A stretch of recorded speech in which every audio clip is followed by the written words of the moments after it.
আসসালামু আলাইকুম, সবাই কেমন আছেন? আলহামদুলিল্লাহ আমরা ভালো আছি। চলে আসলাম সাইফাস লাইফস্টাইল লাইফ পেজ থেকে আর নতুন একটা ভিডিও নিয়ে, সেটাও গার্ডেনের ভিডিও। সামারে অবশ্য আমরা বেশি গার্ডেনের ভিডিওটাই করা হয়, ঘোরাঘুরির ভিডিও করা হয়। এটা হচ্ছে আমার লাল শাক বাগান। আমি হচ্ছে এই বছর প্রথমে লাল শাক লাগাইতে পারি নাই আর কি।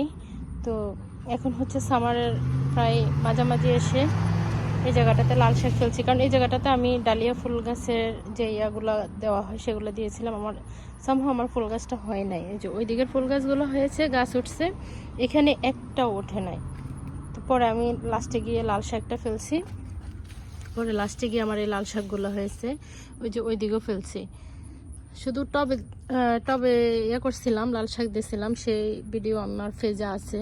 আমি দিয়েছিলাম লাল শাক, টবে লাল শাক কেটে কিভাবে রান্না করে খেয়েছিলাম। তো আজকে হচ্ছে এখানে অনেকে হয়েছে মাশাল্লাহ। তো এখান থেকে বড় বড় দেখে কিছু লাল শাক তুলবো।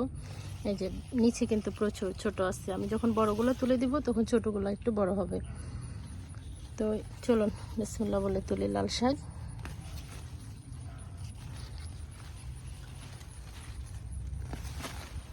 এই যে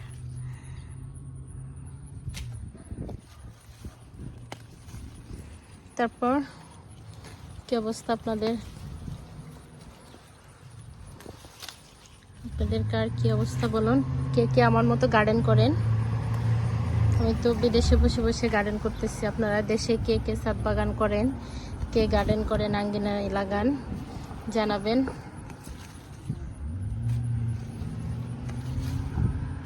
আমরা যদি বিদেশে গার্ডেন করি এত সুন্দর করে শাকসবজি খাইতে পারি। আর যারা বিদেশে আছেন তারা তো করবেনই, যারা দেশে আছেন তারাও চেষ্টা করবেন এরকম করার জন্য। আসলে নিজেকে ভালো রাখার জন্য, মন ভালো রাখার জন্য গার্ডেনটাও কিন্তু একটা ভালো কাজে দেয় আর কি। আপনার যখন অনেক বোরিং হয়ে যাবেন, সময় কাটছে না, তখন কিন্তু এরকম গার্ডেনে এসে একটু গার্ডেনের চর্চা করতে পারেন, গাছগুলার একটু যত্ন নিতে পারেন, সত্যি মন ভালো হয়ে যায়। গার্ডেন কিন্তু মন ভালো করার মতো খুবই খুবই খুবই গুরুত্বপূর্ণ একটা জিনিস আমি মনে করি। কারণ আমি যখন ঘুম থেকে উঠে এরকম আমার গাছের এই তকতকা শাক সবজিগুলো দেখি, সত্যি আমার মনটা অনেক ভালো হয়ে যায়, অনেক ভালো হয়ে যায়। আমরা কিন্তু এখানে অনেক বিজি, আমরা বাইরে কাজ করি, আমরা বাসায় এসে আমাদের সব কিছু আমাদের সামলাতে হয়, যেহেতু এখানে দেশের বাইরে কাজের লোকের কোনো ইয়ে নাই, আমাদের ব্যবস্থা নেই, আমাদের কাজ আমাদেরকেই করে খাইতে হয় এভরিথিং। এরপরও কিন্তু আমরা যতটুকু সময় পাই আমরা গার্ডেন করি। এই সামারটাতে, উইন্টারে তো করতে পারি না, কারণ আমি যেখানে থাকি এখানে হচ্ছে প্রচণ্ড ঠান্ডা পড়ে, বরফ পড়ে, উইন্টারে কোনো গার্ডেন করার ওয়ে নাই। তো সামারটাকে অনেক অনেক এনজয় করার চেষ্টা করি, যা কয় মাস টাইম পাই একদম এটাকে বেথা যেতে দিই না, 16 আনাই এটা পরিপূর্ণ করে নেই। আমি তো বলি আল্লাহ, যদি 12 মাসে এখানে গার্ডেন করা যাইতো কি যে ভালো হইতো।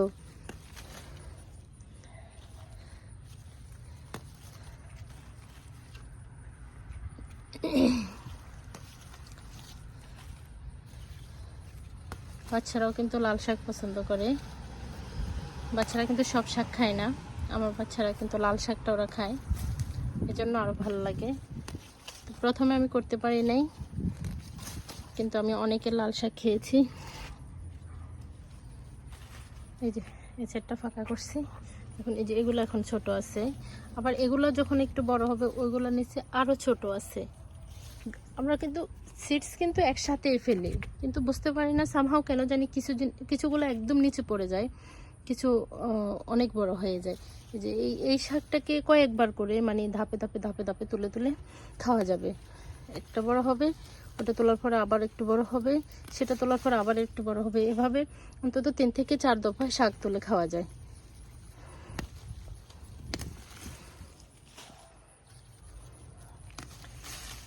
এই যে কত শাক তুললাম মাশাআল্লাহ, একদম লাখ লাখ শাক।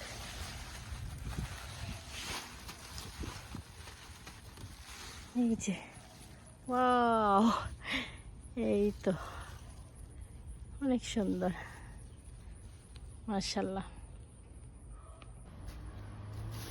এই যে এই পরিমাণ তুলে নিয়ে আসলাম, এখন হচ্ছে এগুলো সব বসে বসে করবো, এরপরে রান্না করব।